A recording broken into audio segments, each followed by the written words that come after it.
white people are going extinct. Yep. You are going extinct. And then when you tell people this, they have lots of different answers to it. But nationalism is feared when white people band together. And then, you know, you can argue, this actually ties back into something that's very interesting.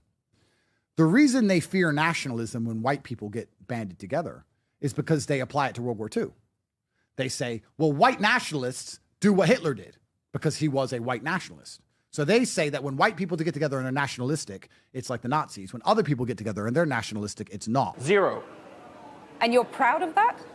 If you are asking me, if you're asking me about Muslims illegal immigration, none, not even one will come to Poland. Not even one if it's illegal. We took over 2 million Ukrainians who are working, who are peaceful in Poland. We will not receive even one Muslim because this is what we promised. But I asked not about illegal immigrants. I asked about refugees. And Jean-Claude Juncker, the Commission President, says that you're racist. You sound proud of the fact that you haven't taken any refugees. Of course, because this is what our people are expecting from our government. That's number one. This is why our government was elected. But this is why Poland is so safe.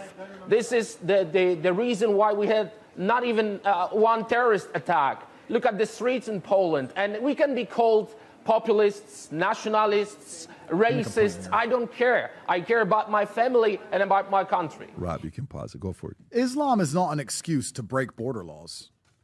I don't know why some Muslims seem to believe it is. That's why Islam has such a terrible name. You can't say, I'm a Muslim, so let me in. I don't have to obey border laws. I don't think that Islam is an excuse to disobey the laws of a country. I don't think it's an excuse to disobey border laws, because it's not an excuse to disobey the border laws in Dubai or Qatar or Bahrain or all these other Islamic nations. You think you can rock up to the border of an Islamic nation and say, well, I'm a Muslim, so just let me in. I ain't got a passport. I don't think so. It doesn't matter what their religion is. Countries need a border. And my Islamic faith, I don't feel, counteracts my rationality in understanding that countries need a border. In fact, if you don't have a border, you don't even have a country. It's the prerequisite to a country.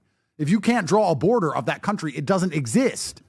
So Europe is currently imploding. And when I say imploding, I mean imploding in basically every single metric. Crime's going up, wages are going down, energy prices are through the moon, manufacturing's going down. It's imploding.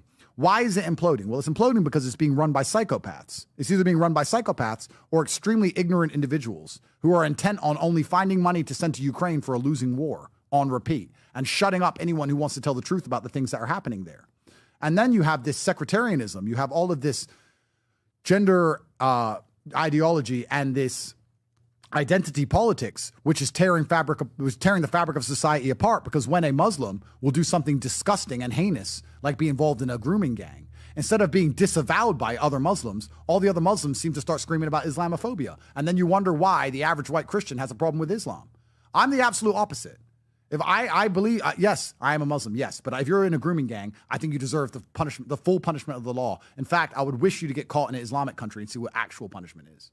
I think it's disgusting. And I completely understand. Also, this is another thing about rationality that people lack, right? No one would describe me as empathetic, even though I would like to think I am. But nobody would describe me as empathetic. But I completely understand, as a white Christian in the UK, why you would feel threatened by Islam. I understand it. And when Muslims go, you don't have any reason to fear us. Well, he's in a grooming gang, you rape kids. Yo, you're racist. Like, how can you not understand the concerns of these people? And why aren't you doing anything to address those concerns? If you're a guest in someone's nation, shouldn't you try and address their concerns? Mm-hmm. You know, when BLM was big, I was having an argument with a member of my family. I have the black side of the family and the white side of my family. And I was arguing with one of my aunts. And BLM was going crazy and everything was burning down. And she was saying that black people are not scared, they're not safe to get stopped by police.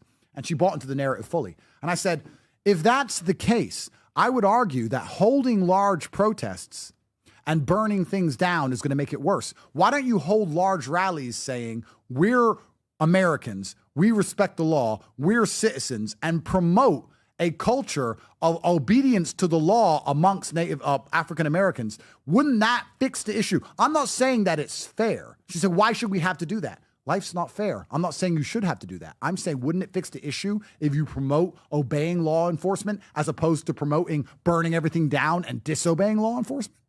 Like, there's this weird idea people have of, why should I have to? That's not fair. Why should Muslims have to reassure? Why should black people have to do that? Yeah, there's lots of why should we? Why should I have to pay for a date? That's life. But don't we want problem? Don't we want solutions here? Or are we going to sit down and say, it doesn't matter about the solution. Let's let the problem get worse because we shouldn't have to try. I think that's the biggest problem with a lot of the things we have in the world today. I would argue that the Muslims inside of the UK, if they had respect for the country they were in, if they had respect for the native population and for Christianity, should be doing a pretty good job or should be trying to make it clear that they are not a threat. Instead, they walk around and try their very best to scare everyone all the time.